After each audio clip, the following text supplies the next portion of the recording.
Joining us now is a huge star, Candace Owens, the Communications Director for Turning Point USA.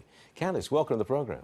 Thank you so much for having me. I'm so excited to be in studio with you. Well, we're excited to have you on the show. Mutual Adoration Society. Absolutely. Look, this morning we got the jobs report. 6.6% is the black unemployment rate, if I can put it like that, the lowest ever recorded.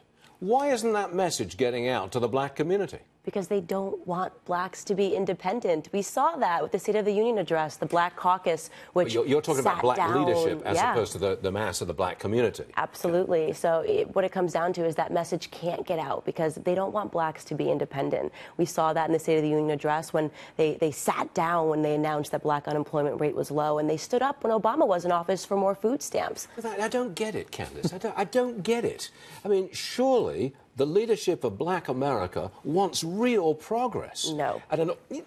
Surely. Nope, absolutely not. I believe very much that many of them get their pockets lined. You think about Maxine Waters. She's always ranting about racism. She's never talking about all of the positive progress that's happening in the black community right now. But she lives in a $6 million house. So she's made a lot of progress while blacks were suffering in America. So she has no reason to switch her strategy whatsoever. What you're saying is that black leadership is engaged in the race business. It is a business. Correct. You saying that? That is absolutely right. Race pretty has become a business. That's pretty harsh on your part. It's pretty true stuff as well. You know, it can be harsh and it can also be true. And unfortunately, that's what it comes down to. The black community needs new leaders. That is why I got in this. I understood that race had become a business, and they're risking everything right now, Stuart. Everything. Extraordinary. Pastor Darrell Scott, I'm sure you know him. Yes. I know you know him, and he's a frequent guest on this program. He wants to host a White House summit on the issue of race.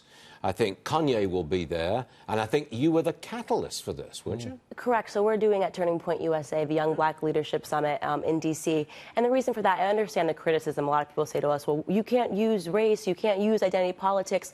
Yes, we need to do that because there have been so many black conservatives who have had their voices silenced, who have been told they're not allowed to think those ideas. We want to send a message, a strong message to them, to tell them that the time is now and that they are not the only ones. There are plenty of us thinking like them, and it's time for them to feel like they can be leaders in their own communities. If you get this summit, you get it together, what's the goal? What would you think is the overriding goal of getting everybody together? What is it? To empower them and to give them a voice and to tell them that they are not traitors as they have been treated. They don't have it wrong as they have been told, that they have it right. And as I said before, the time is right now. What's the reaction to you?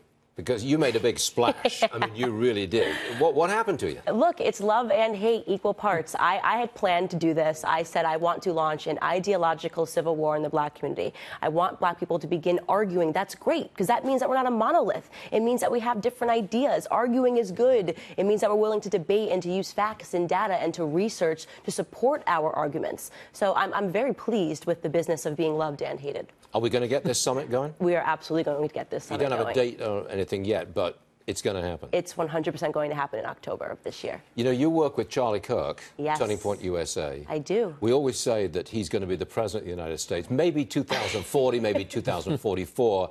Are you going to be vice president or press secretary or what? I would love to be his press secretary. He always says, I'm not going to be the president, I'm not going to be the president. And I say, Charlie, if you don't become the president, then I can't be the press secretary. And I would love to go at the press, let me tell you. That would be the greatest gift ever, to go at them every single day. Well, here I am. There you are. You come at me. Wouldn't you like to be the president? No, that is not in the cards for me. I think that's an incredibly stressful job. And I'm too much of a street fighter. I'd get into way too much trouble if I was in the White House. Now, come on, you're not a street fighter. You're sitting right next to me, and they're set in New York. You know, you're not a street fighter. Yeah, but it's harder when you're inside the White House than it is on the outside. So I like to defend the White House from the outside. Candace, we think you're all right. Thank you so much. And we hope you'll come back. I absolutely will. Thanks, guys, for having me. Sure thing. We'll see you soon. Thank you.